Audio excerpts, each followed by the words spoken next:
Sveicināti skatītāji! Jūs klausāties mūsu jauno kultūras raidījumu Grāvs, kurā mēs šodien apspriedīsim jaunāko uz Latvijas repa skatuves. Mani sauc Aleks. Mani sauc Gustavs. Mēs esam jūsu šī vakara raidījuma vadītāji, un mūsu apciemos divi ļoti aktuāli un svarīgi Latvijas reperi. Ar pirmo no tiem iepazīstināšu es, viens no vispazīstamākajiem Latvijas rep un hip-hop māksliniekiem. 371 žūrijas loceklis un pagājušā gada dziesmas balvas ieguvējs Ods!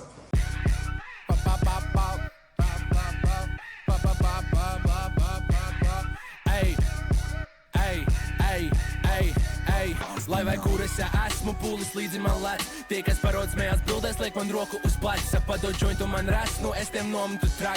Brālis neļauj sēdēt ielās, tāpēc sapusu repu. Lai vai kur es esmu, pūlis līdzi man lēc.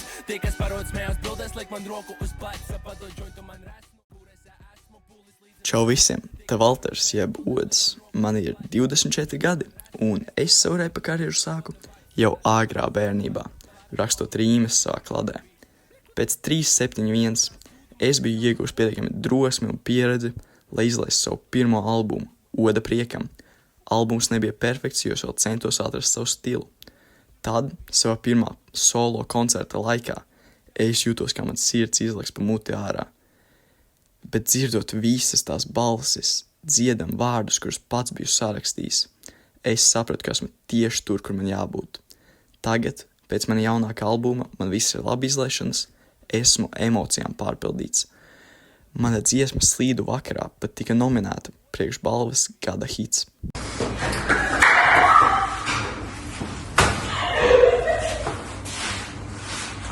Mūsu otrais, nemazāk svarīgais viesis, 371 cīņu uzvarētājs un uzvārcošā zvaigzne Galvenīgs. Galvenīgs! Reivs!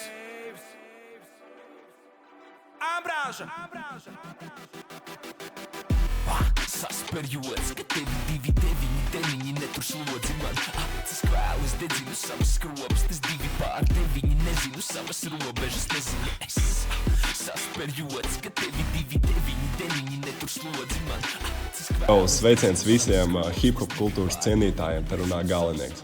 Pats repers, kurš savu pirmo albumu vernisāžu ne tikai salika kopā 12 eksperimentālas kompozīcijas, bet arī atnesa mājās zelta mikrofons balvu kategorijā debija, kā arī nominācija gada albumam. Vernisāža ir ieraksts, kurš man pacēla no pagrīdes rindām līdz skatuvei, un, manuprāt, mini albums Ambrāža vēl pielēja degvielu tam visam. Mans ceļš līdz šim brīdim bija koncertos un ar rapa cīņām pārbaudīts. Jā, triumfēju arī 371 cīņās. Es neesmu industrijas galms, es esmu tās aizkadras stūrītes. 21 gadu jauns, bet jau ar pietiekami daudz rētām un triumfiem, lai šis mikrofons rokā nebūtu nejaušība. Čau.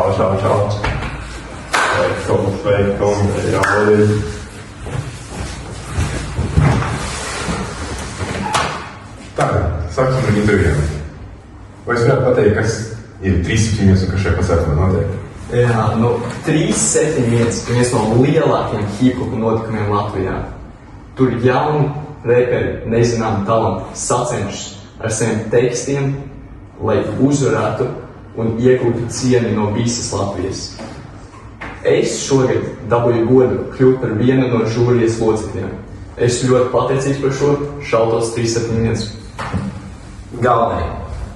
Tu esi vēl pazīstams ar to, ka tu pagājuši uzvarēji 371 battle. Un tu vari vairāk pastāstīt, kam jābūt, kādam jābūt reperim, kādam jābūt viņa kvalitātēm, lai uzvarētu šādu pasākumu. Jā, tas tiesas. Pasākumu es uzvarēju. Bet, lai triumfētu šādā pasākumā, es uzskatu, ka ir noteikti jābūt pacietībai, jo visu tekstu rakstīšanu tas nav ātrs process. Ir jābūt pacietīgam. Un arī, protams, ir jābūt ļoti trenētam tieši šajā jomā, šajā nozarē. Tāpēc, ka pirmkārt, teksts ir jāiemācās rakstīt, tas ne visiem nāk naturāli, tas ir vienkārši ar smagu darbu jācenšas pilnveidot sevi.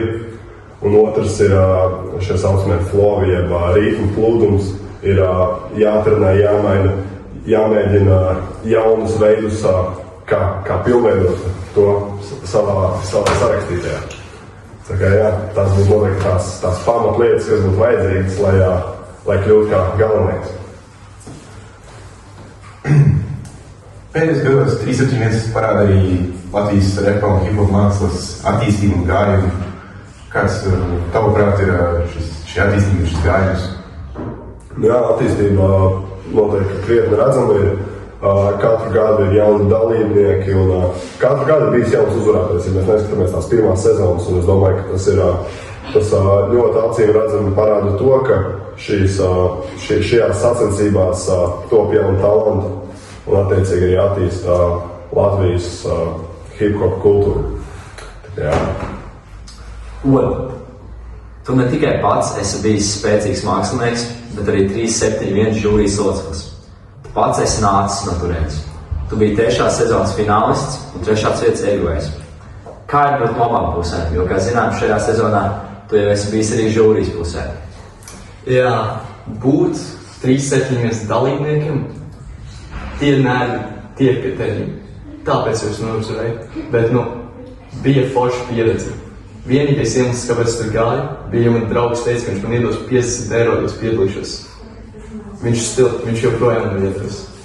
Bet būt kā žūrēji, tā ir pieredze, kuru visiem vajadzētu pieredzēt.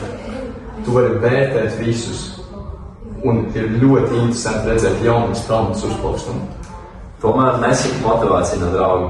50 eiro un jauns mākslinieks ļoti patīkami. Mazliet piebildīšu, es arī gribu piebilst, ka, ja tu atceries, es arī biju žūrijā pagājušajā sezonā. Tāpēc gribu pateikt, ka tas ir ļoti atšķirīgi no tā, kā pašam rakstīt tekstus.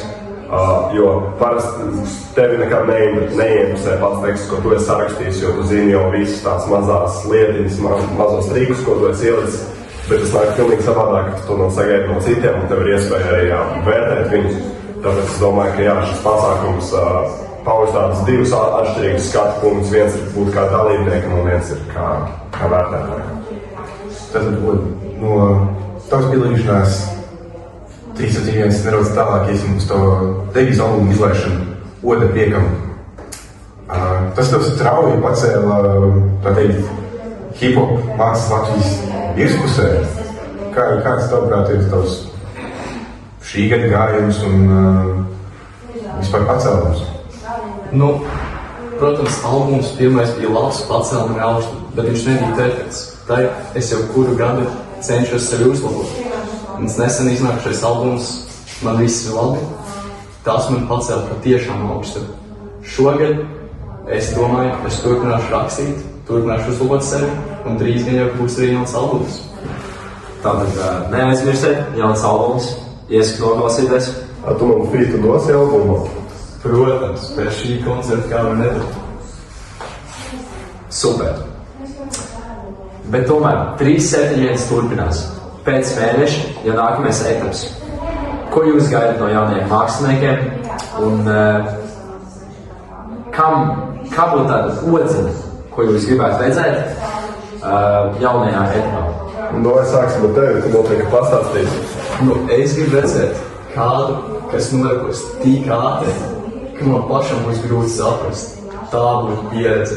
Bet, vienmēr var cerēt, bet es domāju, ka jācer, ka visi uzstāsies labi, neaizmirstīs savas rindas, kā pagājušos gados, piemēram, pirmajā gadījās dažiem.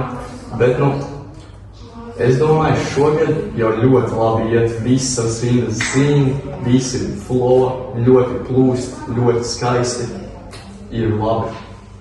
Jā, no manas puses noteikti. Es domāju, ka arī jūs piekritīsiet, ka visi gaida kaut ko interesantu. Varbūt teksti, varbūt labi, bet galvenais ir tas, lai cilvēki izbauda pašas 371 rapa cīņas. Es, protams, panoju pa Lambertu, jo Liepāja, tāpēc es ceru, ka viņš uzvarēs šogad. Jā. Tad skatoties uz dalībniekiem, jūs paši arī esat bijuši dalībnieki 371. Ko no pieredzes jūs ieteiktu šī gada dalībniekiem kādus knifiņus vai ieteikumus un uzlabojumus? Jā, noteikti, ka ir daži, kuri skatās, kuri šogad piedalās.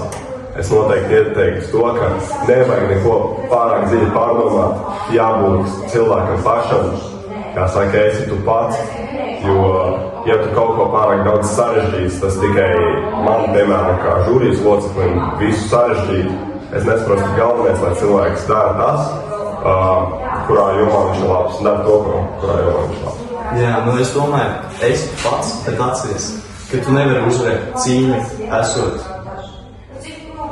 tā kā nekaujoties. Ja tu gribi uzvarēt, tev vajag arī būt agresīviem, tāpēc neaizmirstiet uzbrukt pretiniekiem. Repa teksti bieži vien veido stāstus, kas ir tikpat spēcīgi kā dzeja. Ko jūs domājat? Reps kļūst par mūsdienu literatūru? Es pilnīgi tā domāju.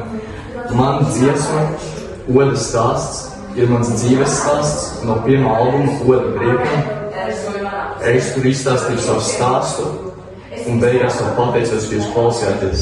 Es domāju, ka tas pilnīgi tā literatūra. Jā, no manas puses arī uzskatu, ka tas ir, tā ir jaunā literatūra, mūsdienu literatūra, jo, kā saka, kādreiz dzēnieki rakstīja dzeju, un tagad mēs to vienkārši izpildām ar mūzikas pavadījumu fonā. Es domāju, ka tas ir daudz interesantāk visiem, un kā jau arī dzējā, katrs var izpausties savā veidā. Jā, es domāju, ka pilnīgi noteikti tas ir saistīts ar literatūru. Īpaši mēs redzam arī ļoti daudz kulturālus reperus, kuri ļoti plaši zina kultūru, Latvijas vēsturi un iesaista to savā mūzikā. Paši zināmākie noteikti būtu Viesulis, es, un jā, tie ir visatpazīstamākie manuprāt. Un skaties tālāk no tagadnes uz jau nākotni. Ko jūs no šī brīža hip-hop un rap situācijas, ja tā var teikt, Latvijā, ko jūs vēlaties esat jaunākiem mūziķiem un māksliniekiem? Es nezinu, ja godīgi, nenāk nekas galvā. Man šķiet, ka lielākā daļa ir izdarīta, ja viņi grib kaut ko jaunu darīt, viņam jāatklājas pašiem, kas tas jaunas. Viņam vajag pašiem uzzināt, kādas būs jaunas pieredzes, ar kurām viņi var kļūt populāri. Lai jums ir? Paldies Odam un Galvniekam, ka atnācāt uz mūsu jauno raidījumu Grams. Saruna bija patiesi ietriģējoša. Un paldies arī klausītājiem. Sakojiet līdz jaunajai 371 sezonai, jaunajiem etapiem, tur viss tikai sāks. Uz tikšanos. Un neaizmirstat, ka 10. janvārī ir otrais battle etaps 371. Un es gaidīšu visu tur, man liekas, ka būs arī. Jā, ja es kādu neredzēšu, tikai neļaujiet man jūs noķert uz ielu. Dāvā pīziņš. Uz tikšanos!